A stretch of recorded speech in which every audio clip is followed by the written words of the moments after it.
Good evening, friends, and here in Australia, and good afternoon also, friends in Philippines. Good day to my friends in UK, and good evening to my friends in USA, and also to my friends all over the world. I'm sending my greetings to you. Now, usually, when I do a live video, I give you some tips on our health and about food, but this time I'm with a different one. I'm making an appeal for an Airboat 2 a machine that has the humidifier. As you all know, in previous days I made an appeal for my mother who was contracted with the COVID, and I need some oxygen, and I'm glad and I'm happy that my friends had responded for that, and in fact not just only oxygen, but they were able to brought my mother to the hospital, and currently she is now in Bago City District Hospital and having a therapy of an oxygen. So having said that, still her saturation, the measurement of the percentage of oxygen in the body is not yet great.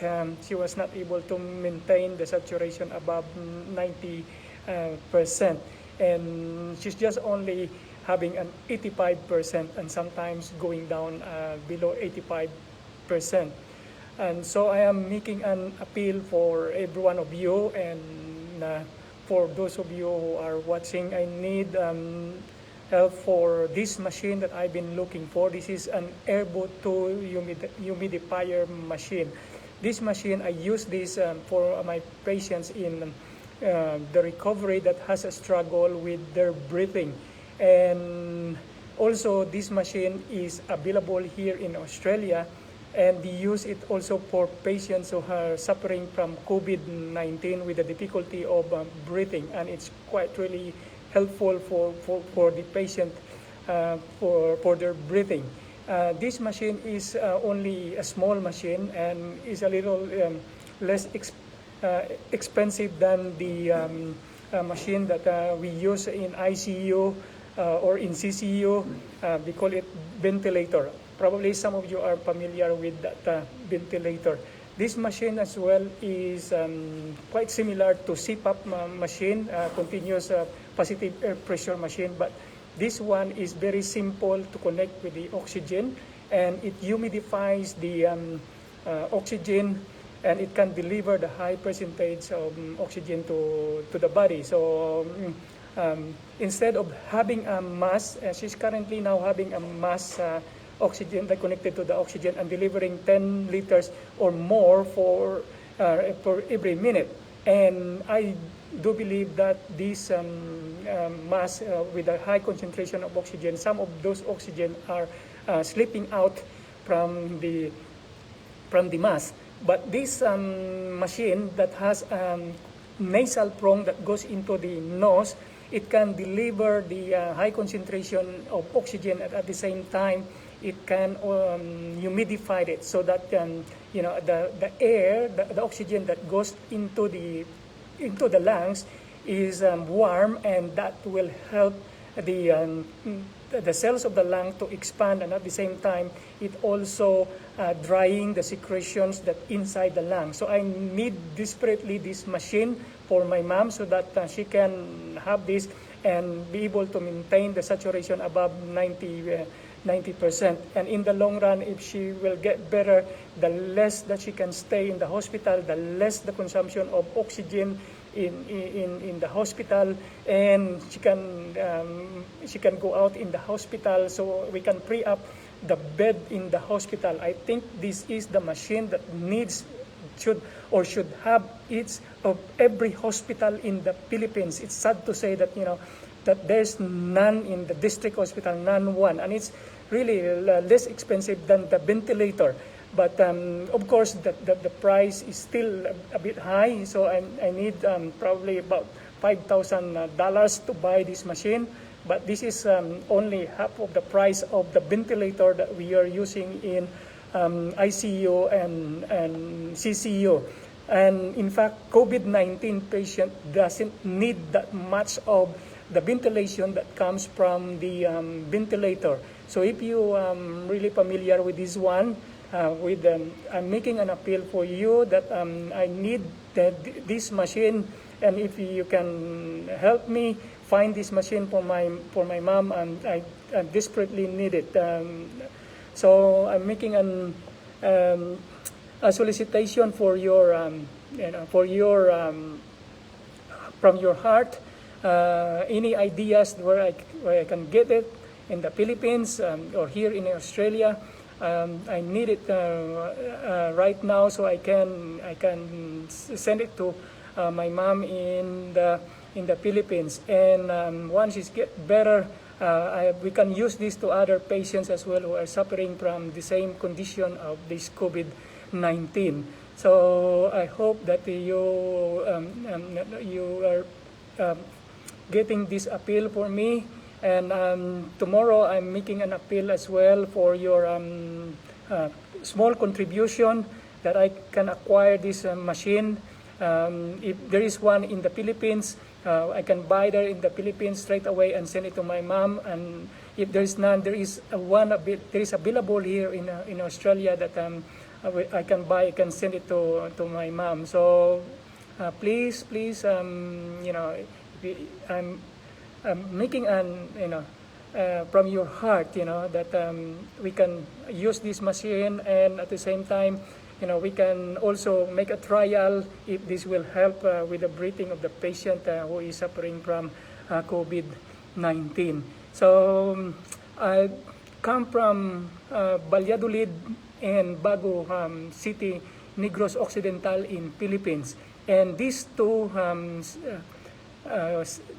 places, one is the city and one is the other, had the same hospital, district hospital. But sad to say that they don't have this machine available in there, and they are only using a lot of oxygen for the patient who are suffering with the COVID-19. It's a waste of oxygen that we can deliver to the patient. And mind you that we are really suffering, and we are really struggling to find the source of oxygen in the country, in the Philippines. So this one way of reducing the cost of the delivery of the oxygen in the long term, and also it helps a lot for the patient with their breathing. And if you are happen to listen to this video, please send it to your friends and family so that they will be aware as well of what source of oxygen that we can deliver to the patient who are in the hospital suffering from COVID. And if you want to help patients who are in the hospital who is struggling with their breathing, and there's no available ventilator in that hospital, you can also buy this and help for the patient. If you got a heart for our countrymen, wherever you are in the Philippines, you have a lot of money. I tell you, your money, you cannot use it if you get COVID in your life. If you will not be able to survive the COVID, what is the use of your money? But if you get the big heart for our kababayans who are suffering 20,000 cases every day in the Philippines, and there's no room for the hospital to accommodate with them because there is no machine and there is no ventilator that can help from their breathing. But this simple machine, I don't have the picture yet, but tomorrow I'll show you. I'll make an appeal again tomorrow, and I'll show you how this machine will work. And you can buy this for your community hospital and for our district hospital. We can put this machine, and this is really helpful. This is helpful for the breathing. I can see it because I experienced using it, and I guarantee you that this helped the breathing of the patient. We use this for our patients in the recovery that is struggling to breathe from the anesthesia post surgery. So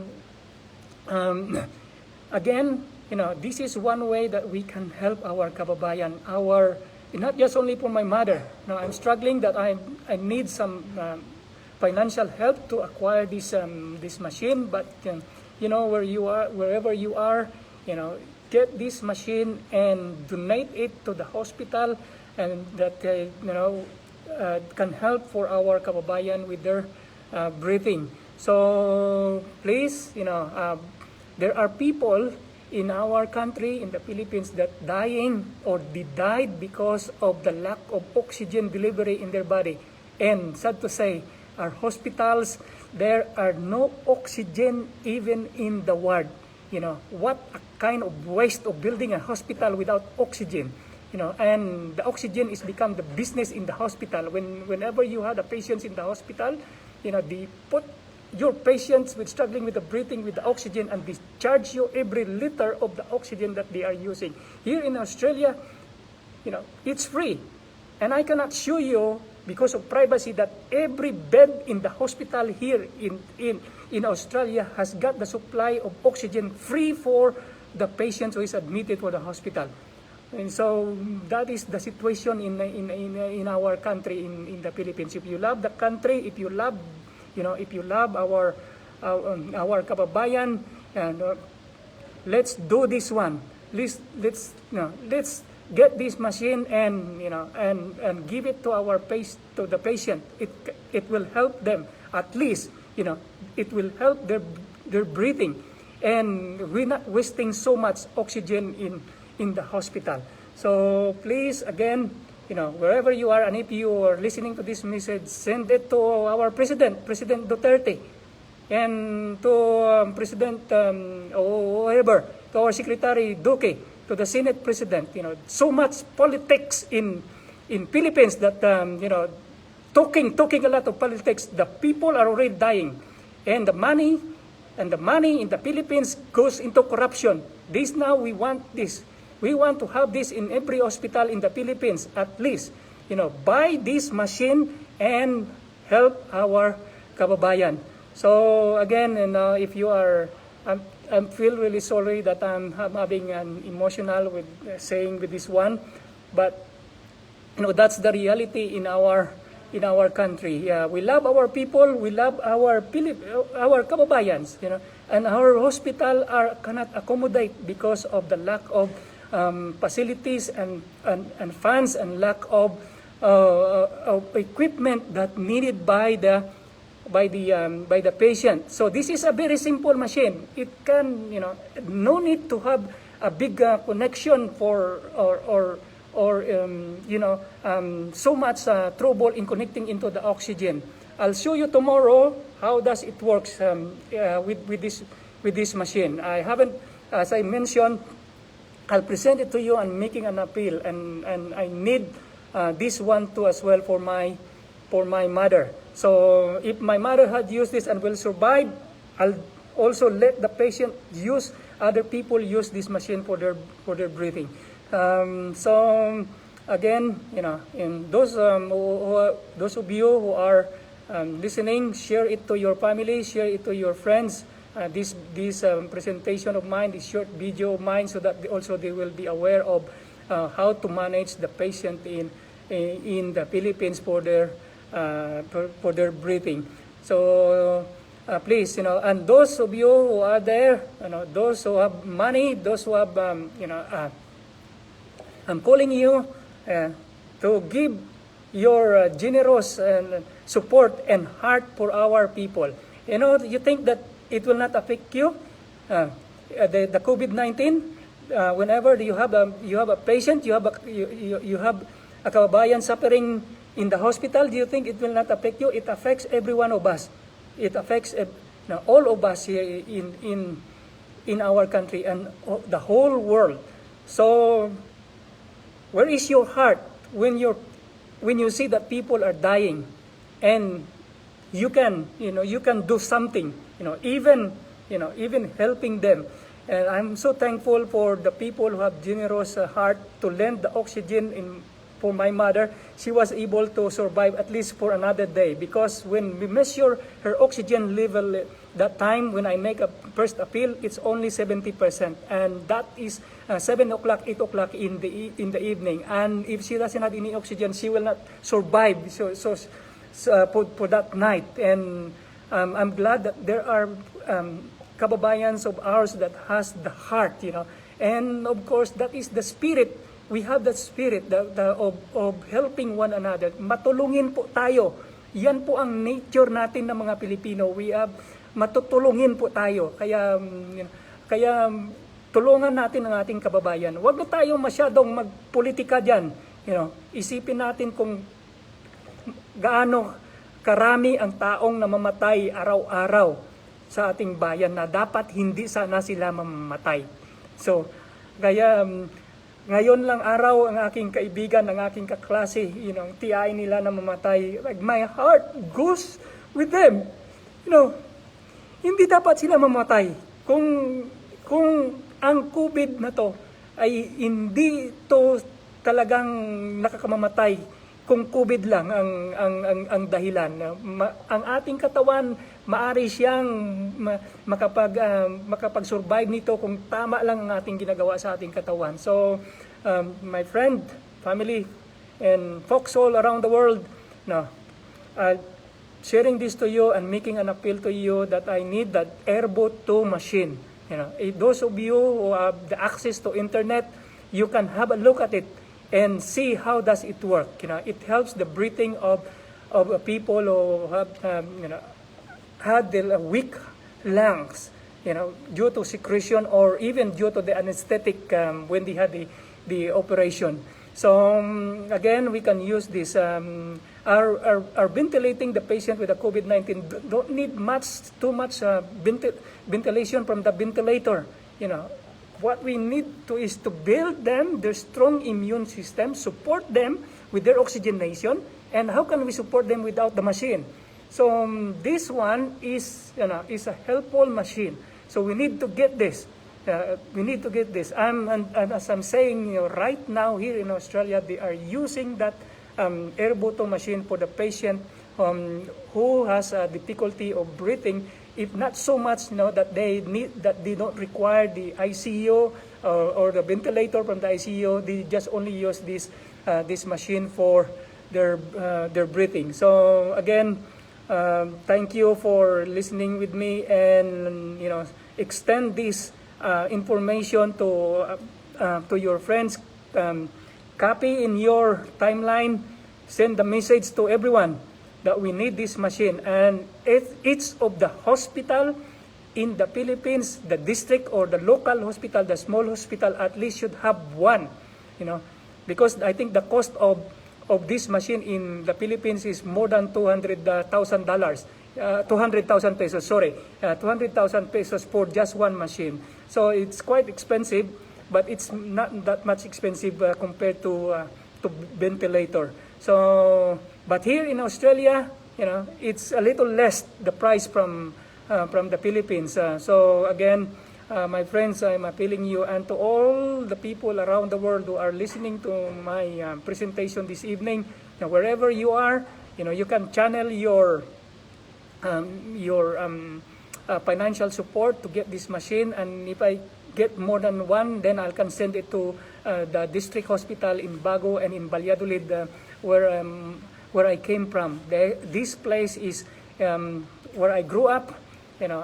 My heart belongs to those people who are suffering from COVID-19, and this is the only way that I can help them. This is the only way that I can share my knowledge on how to manage COVID-19 patient here.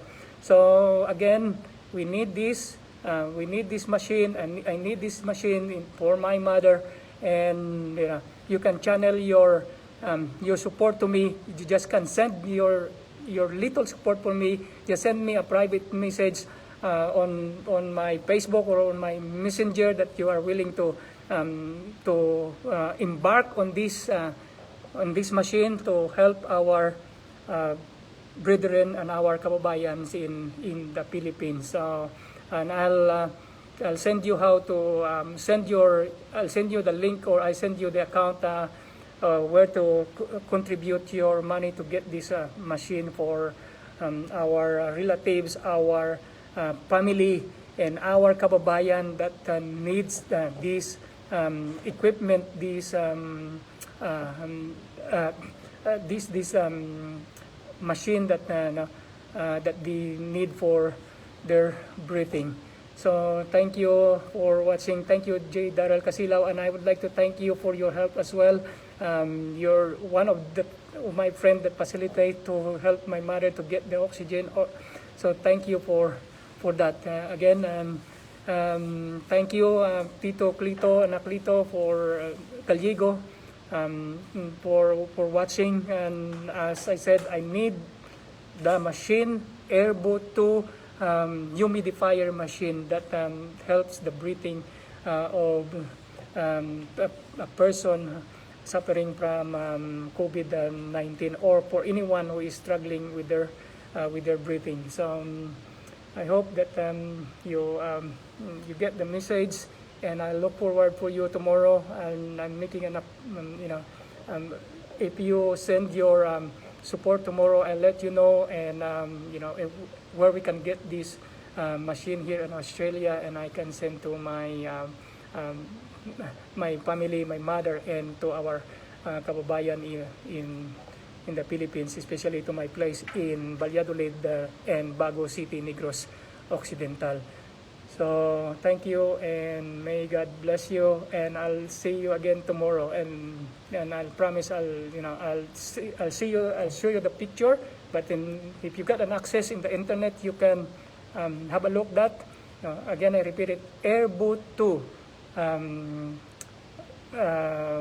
humidifier, so or oxygen humidifier.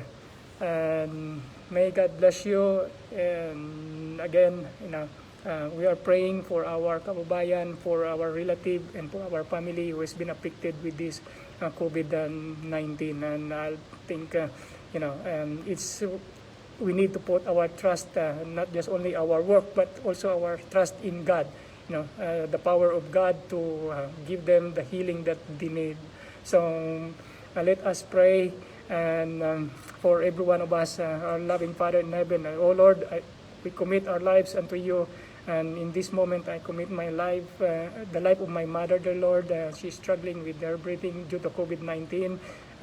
May it be, dear Lord, that you give the healing that she needs, and whatever you will for her, dear Lord, we entrust her life unto you. And I pray as well for my kababayan, wherever they are in the Philippines, and for those people around the world that have been affected with this COVID-19, dear Lord, give us the healing that we can survive in this pandemic, dear Lord.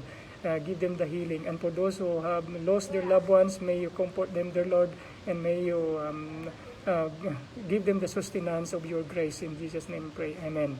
So thanks for watching with me tonight.